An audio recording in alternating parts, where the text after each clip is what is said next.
আসসালামু আলাইকুম। সবার কি অবস্থা, কেমন আছেন? আশা করি আলহামদুলিল্লাহ সবাই ভালো আছেন।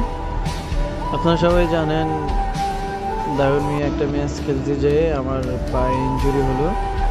তো খুবই গুরুতর আহত হলাম আমি। আমার পায়ে যে টাকনুটা একবার লড়ে গেছে। তো প্রথম 3 দিন আমি এতটা করি নাই। পরে 3 দিন পরে দেখতেছি পরিস্থিতি আরও অনেক খারাপের দিকে যাচ্ছে। তা আবার স্ট্রে করে আবার ডাক্তার দেখাইছিলাম। তো তখন আমার পাটা প্লাস্ট করা হলো। তো দীর্ঘ আজ 1 সপ্তাহ, প্রায় আগামী শনিবারে আমার পায়ে ইনজুরি হলাম। আজকে আরেকটা শনিবার, প্রায় 1 সপ্তাহ হয়ে গেছে। অনেকদিন ক্রিকেটের ভিতরে নাই। তো আমার ক্রিকেট প্রেমিক মানুষ, ক্রিকেট ছাড়া কি আর থাকা যায়? তো কী করবো, ঘরে অনেক বোরিং লাগতেছে, একা একা ভালো লাগতেছে না।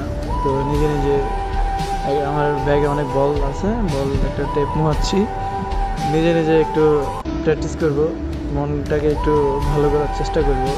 আসলে ক্রিকেট ছাড়া তো আমরা চলতে পারি না, এটা আসলে সবাই জানেন। বিশেষ করে তো আমি ক্রিকেট ছাড়া একটু ভালো লাগে না। তো দেখি নিজে নিজে একটু প্র্যাকটিস করবো। এখন বলের টেপ মানে শেষ। তো সবাই আমার জন্য দোয়া করবেন যেন তাড়াতাড়ি সুস্থ হয়ে যায়, আবার আপনাদের মাঝে এসে ক্রিকেট খেলতে পারি। তো ব্যাট নিলাম, ব্যাট নিয়ে একটু দেখি বলটার কী অবস্থা। না, আশা করি বলটা ভালোই। এটা হচ্ছে নাইট বল। এটা আমাদের দারুণ আরএফের থেকে কিনা।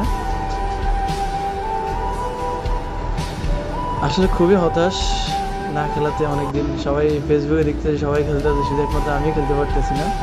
এই জন্য একটু বোরিং ফিল হচ্ছে। তো আশা করি আর বেশি দিন নেই, অল্প কিছুদিনের ভিতরে সুস্থ হয়ে যাব। সুস্থ হওয়ার পরে আবার ক্রিকেটে আসবো ইনশাল্লাহ, সবাই দোয়া করবেন। তো একটু মজা করতেছি বলকে নিয়ে আর কি।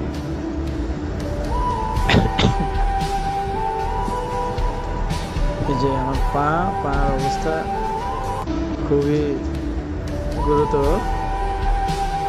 আমার খাট থেকে আমার ওয়াশরুমে যেতে অনেক কষ্ট হয়ে যায়, এরকম অবস্থা। প্লাস্টার করা ছিল আর পা দেওয়া যায় না, পা দিলে অনেক ব্যথা লাগে, যেহেতু টাকনো আসল জায়গায় ব্যথাটা। খিদে লাগে গেছে অনেক, একটু খাওয়া দাওয়া করে নিচ্ছি এই মাঝে। তো খেলতে খেলতে অনেক খিদে লাগে গেছে, তো একটু যাদের ভাবি পায়েস রাঁধছে, পায়েস খেতেছি।